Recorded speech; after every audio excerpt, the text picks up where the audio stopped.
Assalamualaikum warahmatullahi wabarakatuh. Perkenalkan, saya Hilda Ramadhani Fauzia dari Prodi Ilmu Komunikasi dengan NIM 201010901024 Universitas Aisyah Yogyakarta.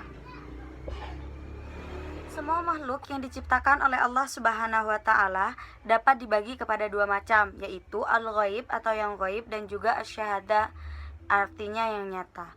Yang membedakan keduanya adalah bisa dan tidak bisanya dipantau olai panca indera manusia. Gaib secara bahasa berarti sesuatu yang disamarkan, yang tidak terlihat dan tidak jelas. Hal ini mengisyaratkan bahwa yang gaib adalah segala sesuatu yang berkaitan dengan hal-hal yang tidak nampak. Seperti apa? Seperti jin, setan, hantu, malaikat, dan yang tidak nampak lainnya. Percaya kepada hal gaib merupakan sesuatu yang wajib bagi seluruh manusia, dan iman kepada yang gaib juga merupakan sesuatu yang wajib diyakini oleh setiap pemeluk Islam. Al-Quran sendiri mengisyaratkan bahwasanya salah satu ciri orang yang beriman, salah satunya adalah mempercayai kepada hal yang gaib. Makhluk gaib harus kita percayai keberadaannya, karena dengan kita meyakini atau mengimani keberadaan makhluk gaib tersebut berarti kita iman kepada hal yang gaib. Iman kepada hal yang gaib berarti meyakini ciptaan Allah Subhanahu wa Ta'ala yang berada di luar dunia nyata dan meyakini secara penuh tentang kekuasaannya. Namun percaya atau beriman kepada hal yang gaib bukan berarti meyakini bahwa makhluk gaib itu memiliki kekuatan penuh, karena jika hal ini sampai terjadi maka akan mengakibatkan kemusyrikan atau menganggap ada sesuatu kekuatan selain kekuatan Allah Subhanahu wa Ta'ala. Macam-macam dari makhluk gaib. Yang pertama itu malaikat. Apa sih malaikat? Siapa malaikat? Secara pengertiannya, secara etimologis atau lugawi, malaikat, kata malaikah yang berasal dalam bahasa Indonesia disebut dengan malaikat, adalah bentuk jamak dari kata malak, berasal dari masdar al-alukah yang berarti ar-risalah, misi atau pesan. Yang membawa misi disebut ar-rasul atau utusan. Dalam beberapa ayat Al-Quran, malaikat juga disebut dengan rasul atau utusan-utusan. Misalnya pada surat Hud ayat 69 yang artinya, dan sesungguhnya utusan-utusan kami, malaikat-malaikat telah datang kepada Nabi Ibrahim dengan membawa kabar gembira. Mereka mengucapkan selamat. Ibrahim menjawab, selamatlah. Maka tidak lama kemudian Ibrahim menyuguhkan dengan anak sapi yang dipanggang. Bentuk jamak dari kata malak atau malaik dalam bahasa Indonesia, kata malaikat bermakna tunggal atau satu malaikat. Bentuk jamaknya menjadi malaikat-malaikat. Secara terminologis atau istilahinya, malaikat adalah makhluk gaib yang diciptakan oleh Allah Subhanahu wa Ta'ala dari nur atau cahaya dengan wujud dan sifat-sifat tertentu. Malaikat diciptakan oleh Allah Subhanahu wa Ta'ala dari cahaya. Rasulullah Shallallahu alaihi wasallam bersabda, malaikat itu diciptakan dari cahaya, jin diciptakan dari nyala api, dan Adam diciptakan dari apa yang diterangkan kepadamu semua. Hadis riwayat Muslim. Malaikat diciptakan lebih dahulu daripada manusia pertama, yaitu Nabi Adam alaihissalam. Firman Allah Subhanahu wa Ta'ala, dan ingatlah ketika Tuhanmu berfirman kepada malaikat, aku hendak menjadikan khalifah di bumi.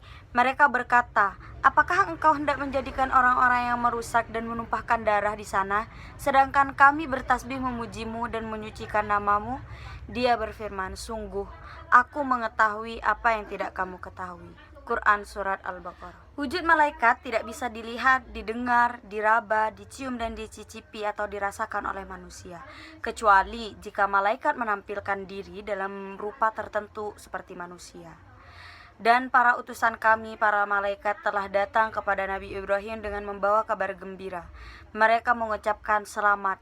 Dia Ibrahim menjawab, selamat atas kamu.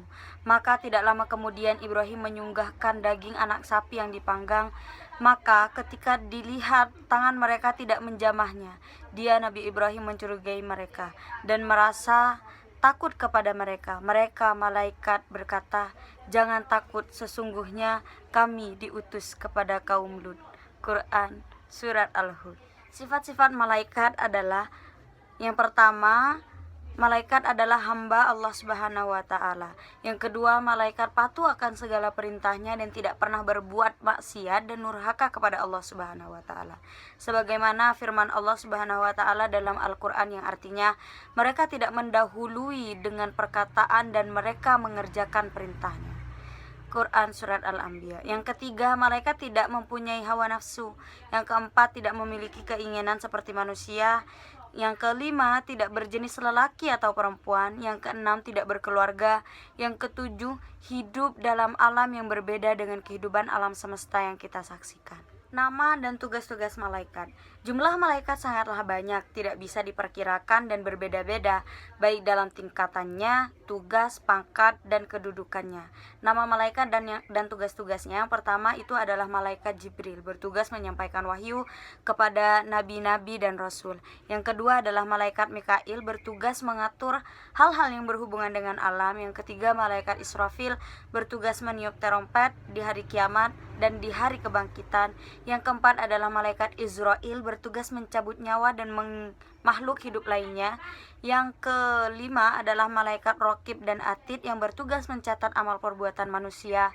Yang keenam adalah malaikat Munkar dan Nakir, yang bertugas menanyai mayat di alam kubur. Yang ketujuh adalah malaikat Ridwan, yang bertugas menjaga surga. Dan yang kedelapan adalah malaikat Malik, yang bertugas menjaga neraka. Lalu gaib yang kedua itu adalah jin. Secara pengertian etimologi, al-jin berasal dari kata jamak yang artinya bersembunyi. Al-jin karena tersembunyi dari pandangan manusia. Jin adalah suatu macam makhluk yang termasuk dalam golongan ruh yang berakal, yang juga diberi perintah taklif atau menjalankan syariat agama.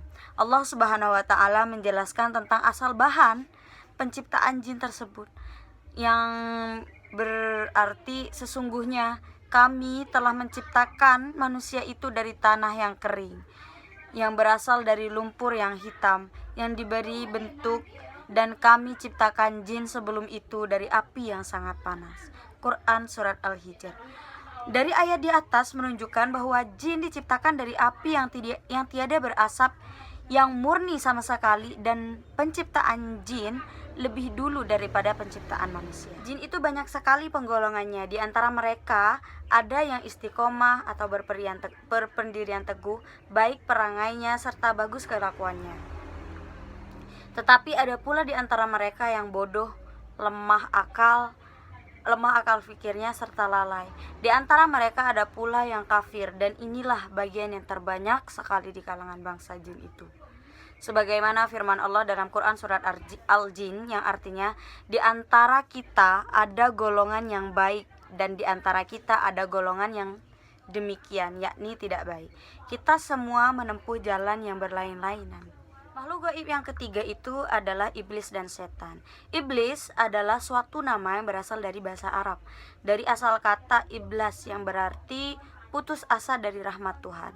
Iblis berasal dari golongan jin sebagaimana tercantum dalam Al-Quran. Iblis dahulunya adalah seorang jin yang sangat taat dan berilmu, sehingga ia pun tinggal di dalam surga. Namun karena kesombongannya, yaitu tidak mau memberikan sujud dan penghormatan kepada Nabi Adam, ia pun mendapat laknat dari Allah Subhanahu wa taala dan dikeluarkan dari surga.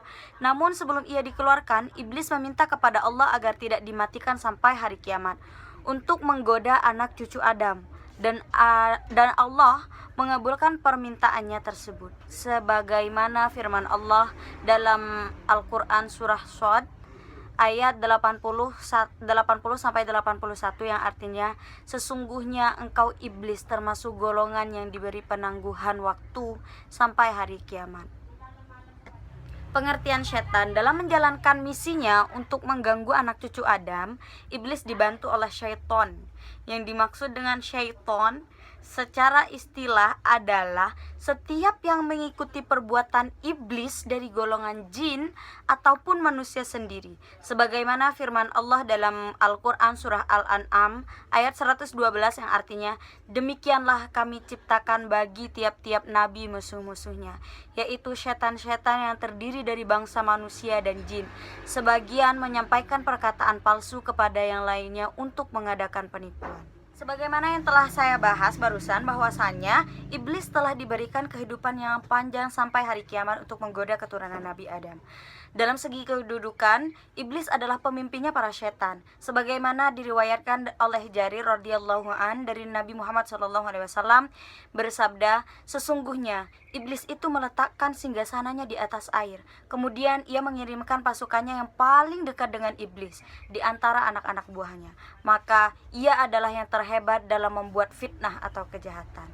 Iblis dan setan menggoda manusia dengan cara melupakan mereka dari mengingat Allah Subhanahu wa taala atau zikrullah. Oleh karena itu Allah Subhanahu wa taala beberapa kali berfirman dalam Al-Qur'an menyuruh manusia untuk menjadikan iblis dan setan itu sebagai musuh agar manusia membenci mereka dan tidak tergoda dari tipu muslihat mereka. Cara setan mengganggu manusia. Setan adalah musuh besar bagi manusia seperti yang telah dikatakan dalam Al-Qur'an. Dan cara-cara setan mengganggu manusia untuk mengikuti langkah-langkahnya itu ada dua cara. Yang pertama tadlil atau menyesatkan, dan yang kedua itu takhwif atau menakut-nakut. Mungkin cukup sekian yang dapat saya sampaikan, kurang lebihnya mohon maaf.